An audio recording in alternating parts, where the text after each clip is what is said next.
Many people have been involved in strategic planning in the building of Good News Productions International. It was actually uncharted territory that faced us in the beginning stages of the ministry, for at that time it was actually a new and a unique approach in evangelism leadership training. There was no existing work which it could be designed after. The great advantage was that it arose to fill a void that was identified within the context of an existing work. Strategic planning was done with much prayer, and sound principles were followed carefully. The concept was discussed with nationals and other ministries and other missionaries. There were co-workers in Africa that did a tremendous help. This led to the implementation of the concept of using culturally relevant produced multimedia. Good News Productions was the result. It emerged as a unique strategy in evangelism leadership training and would meet the challenge of facing so many different cultures in a world of many methods that could be used. One certain thing was that it would focus on the one message revealed in God's Word and would be illustrated with culturally relevant resources in the language of the people. A later motto to describe the ministry actually became, "Many cultures, many methods, one message." The clear motivation came out of a passion to fulfill the Great Commission as written in Matthew 28, as well as the exhortation in Colossians 4:5 to walk in wisdom toward those without, redeeming the time. World demographics at that time revealed that about 131 people were dying every minute, or that equaled 94,320 every 24 hours. Something had to be designed to place communication of the gospel of Christ at the highest possible level in order to achieve the greatest results in the shortest amount of time.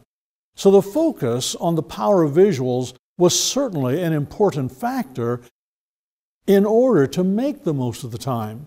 Seeing things along with hearing results in a 75% retention factor as opposed to only 13% being retained if a message is just heard without visualization. We wanted to reach the masses, and yet we knew there was no question that cultural sensitivity would restrict the mass media and its use because there are so many different language groups in a small area. This approach would greatly increase retention factors in a targeted audience, so the big challenge would be to design resources specifically for each group and reach them all. There is a major difference between attracting attention and effectively communicating a message. So our work was cut out for us as we sought to actually provide resources for the masses, yet be highly effective in each different language group. The goal became threefold. One, designing culturally relevant strategies for use among the peoples of the world. Two, developing resources for evangelism leadership training in each language group. And three, delivering the message of Christ that by all means the lost may be won.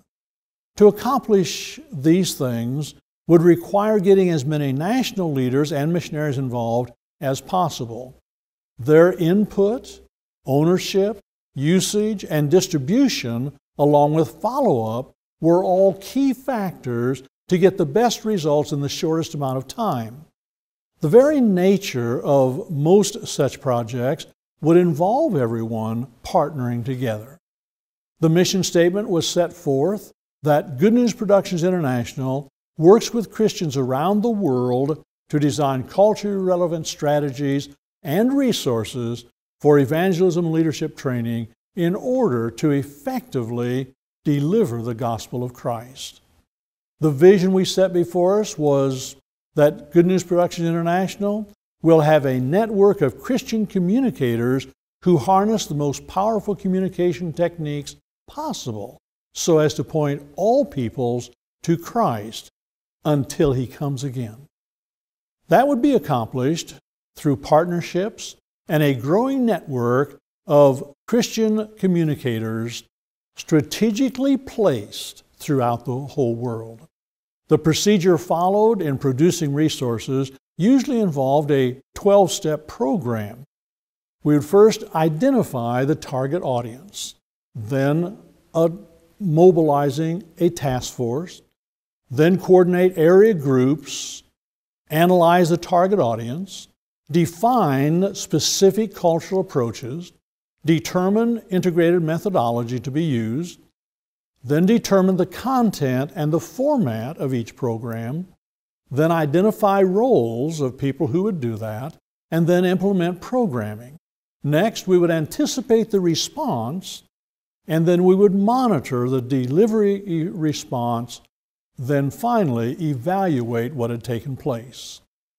Through the years, there have been special task forces who dealt with projects on education, agricultural, satellite delivery systems, distance learning, internet usage, consortium development, and other aspects of the ministry.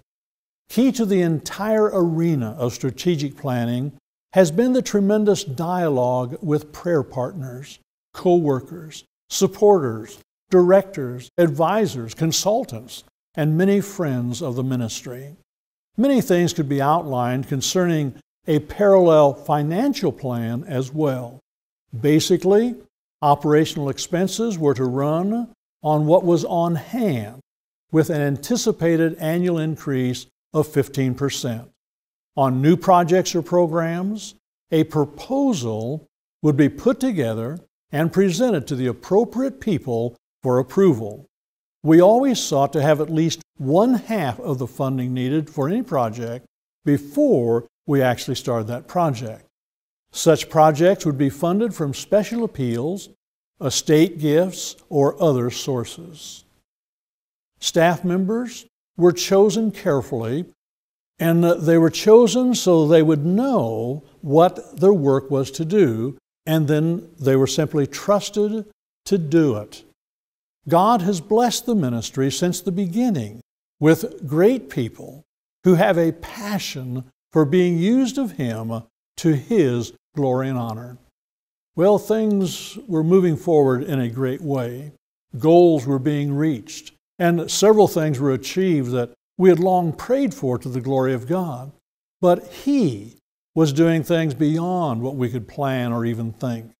It could be seen that impacting nations with Christ-centered media had gone from vision to reality. The potential to complete the unfinished task was in view. Penetration into all society could be seen as a possibility, and a platform for unity were not beyond reason at all. Many have described Good News Production International as being on the cutting edge of technology. That actually was never the goal. The goal and passion of Good News Productions International was to be on the cutting edge of redeeming the time for the salvation of souls. It is true that to do that, in several countries, we were on the cutting edge of technology, but that was a result of the passion to fulfill the vision of reaching those outside of Christ with the gospel of Christ. So God really blessed this kind of strategic planning with great growth. And Good News Production International then emerged to fill a significant role in evangelism and leadership training.